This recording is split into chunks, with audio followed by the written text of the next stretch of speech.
kikubwa leo tumewaita mbele yenu kueleza yale ambayo tuko nayo, lakini pia kuwapa fursa ya nyinyi kuzungumza ama kuuliza kile ambacho mnataka kuuliza, kinachotokana na upande wa ufundi kwa mwalimu, lakini pia kwa niaba ya utawala nitasimama kujibu masuala ya kiutawala. Kulia kwangu kule mwisho yuko mkuu wa idara ya mawasiliano na habari Jerome. Mwalimu wetu anaitwa Meck Maxime, wengi mnamfahamu, akiwa amecheza soka la ushindani hapa nchini kuna timu ya Mtibwa Sukari, lakini akavaa kitambaa kwa muda mrefu kwenye mkono wake kushoto akiwaongoza wachezaji wenzake kwenye national team. Na kama mnakumbuka timu ya mwisho ya Brazil Marcio Massimo, yeye ndo anavaa kitambaa.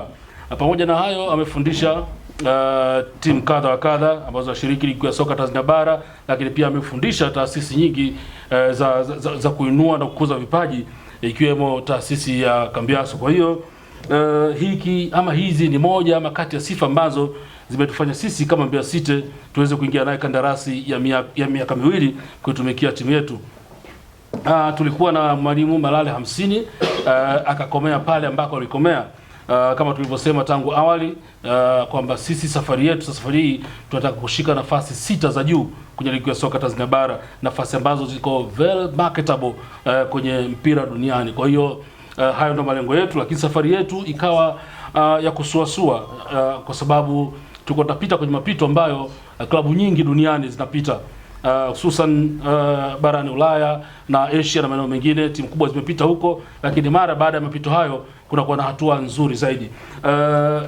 Mwalimu Meck Maxime tumesaini naye mara baada ya kuifuatilia vizuri falsafa yake, tukaona inaendana na falsafa yetu, inaendana na malengo yetu, na unaona kwamba unaweza kujiuliza kwamba tunakwenda kudirisha dogo, nini hasa ambacho kinaonekana hapa ama nini ambacho kinakwenda kufanyika. Mwalimu Meck Maxime nimezungumza kwamba amecheza mpira Tanzania, amefundisha Tanzania, na anafuatilia ligi ya Tanzania. Kwa hiyo kama fundi ukimwambia timu gani ina udhaifu gani atakwambia, ina uimara gani atakwambia. Timu yetu amefuatilia, na mara baada ya kuifuatilia tunaamini kabisa tunakwenda kufanya vizuri mara baada ya mapumziko. Timu yetu ilikuwa kwenye mapumziko takriban siku 10 na tumemaliza mapumziko juzi. Jana mwalimu ameanza kazi ya kukinoa kikosi chetu kwa ajili ya mwendelezo wa ligi ya soka Tanzania bara. Kwa hiyo niwaambie tu mashabiki, mental health, burudani inakuja. Kile ambacho kilikuwa kikiumiza muda mrefu kwenye mwanzo wa ligi ya soka Tanzania bara kinakwenda kupata dawa. Kinakwenda kupata dawa kwa sababu tumempata mwalimu fundi, lakini pia tunaamini tutakwenda kulitumia vyema dirisha dogo kwa ajili ya kuboresha kikosi chetu. Haya ni machache tu ambayo nimezungumza kuhusiana na kile ambacho kipo kwenye mustakabali wa kikosi chetu cha Mbeya City. Mwalimu Meck, mbele yako ni waandishi wa habari kwenye mkoa wa Mbeya kutoka media mbalimbali. Naamini watakuwa na fursa ya kukuuliza maswali ya kutaka kufahamu hasa nini ambacho kinakwenda mbele yetu, lakini hata wewe pia una fursa ya kueleza kiufundi nini ambacho tunakwenda kufanya ili kuhakikisha kwamba the Purple Nation inakwenda kupeperusha bendera vilivyo. Karibu Mwalimu Meck.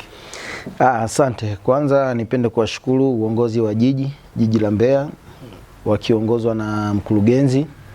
Kwa hiyo niwashukuru kwa kuona kuwa mimi nitafaa kuja kufundisha timu ya Mbeya City. Mbeya City ukiangalia kiushindani hata katika Tanzania hapa nafikiri ni timu ya 3.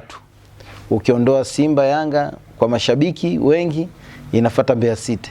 Kwa hiyo ni timu nzuri, na kikubwa tu ushirikiano. Kwa sababu mimi mwalimu nimekuja, inatakiwa ushirikiano mashabiki na hasa nyinyi watu wa media. Kwa sababu nyinyi ndio tunafanya kazi kwa karibu. Kwa hiyo nyinyi ndio mnaweza mkatujenga Mbeya City au mkatubomoa. Kwa hiyo kikubwa tuwe karibu, tufanye kazi pamoja. Kama una kitu uliza. Unaona, hilo ndio kubwa. Tufanye kazi kwa pamoja ili tuifikishe Mbeya City sehemu ambayo kila mtu wa Mbeya anataka ifike sehemu hiyo. Ni watoe hofu mashabiki wa Mbeya City. Ni watoe hofu kwa sababu mimi nawajua vizuri. Sio hapa tu. Mimi Mbeya City naifuatilia sana. Mbeya City hata ukienda mikoani mashabiki wao utawakuta. Sasa ili mashabiki uwape moyo na uweze kuwalizisha, lazima timu ipate nini? Matokeo. Kwa hiyo mimi najitahidi kwa uwezo wangu pamoja na wenzangu, timu yangu nilokuja nayo, mimi naamini tutawapa furaha watu wa Mbeya. Kuna maeneo ambayo na mapungufu kidogo ambayo nataka kufanyia kazi katika kipindi cha mapungufu yapo tumeona, kwa hiyo na tunaendelea. ufanye maboresho. Nafikiri mpaka mwezi ukigeuka nafikiri kila kitu kitakaa sawa. Sio sawa. Yaani aina ya kikosi, aina mipango ya uongozi wa timu, unaamini mkishirikiana au mkifanikisha yote malengo hayo ya nafasi 6 bora inawezekana kwa aina ya soka la Tanzania jinsi lilivyo na aina ya vilabu ambavyo unavifahamu jinsi vilivyo? Mimi nafikiri Mbeya City haijafanya vibaya sana. Sio kwa sababu imeondoa walimu, labda walimu wabaya ama vipi. Unajua sisi kazi zetu walimu. Mwalimu hata ufanye vizuri vipi, lakini ipo muda kwenye timu utafanyaje? Utaondoka. Kwa hiyo sisi kuondoka, kufukuzwa kazi au kupata kazi kwetu ni vitu vya kawaida. Umeona? Kwa sababu hata ukifanya vizuri, unaweza wewe mwenyewe uondoke. Sijui unaona kwa hiyo nafikiri tumekaa chini na viongozi. Tumekaa chini, tumeangalia mtu anayeongoza ligi ambaye kacheza mechi 10 kama sisi ana pointi 17. Sisi tuna pointi 8. Tumetofautiana mechi ngapi? 9. Ambazo ni mechi 3. Ukiangalia sasa hivi msimamo ulivyo, yule ambaye anaongoza ligi kashinda mechi 4. Si ndio? Mbeya City kashinda mechi ngapi? 2. Tofauti ya mechi ngapi hapo? Yeye kashinda 4, huyu kashinda 2. Umeona? Kwa hiyo nafikiri watu hawajaachana sana. Pointi 9 nyingi, lakini kwenye ligi yetu inavyokwenda, kwa sababu hakuna, ukifuatilia hakuna timu inaweza kushinda mechi 3 mfululizo. Ukiondoa Yanga, Simba, Azam, labda kidogo na Singida. Katika hizi timu ambazo tuko saizi nazo, hakuna timu inaweza kushinda mechi 3-4 mfululizo. Sidhani kama katika kumbukumbu yangu ipo hiyo timu. Sasa na mimi nafikiri inawezekana.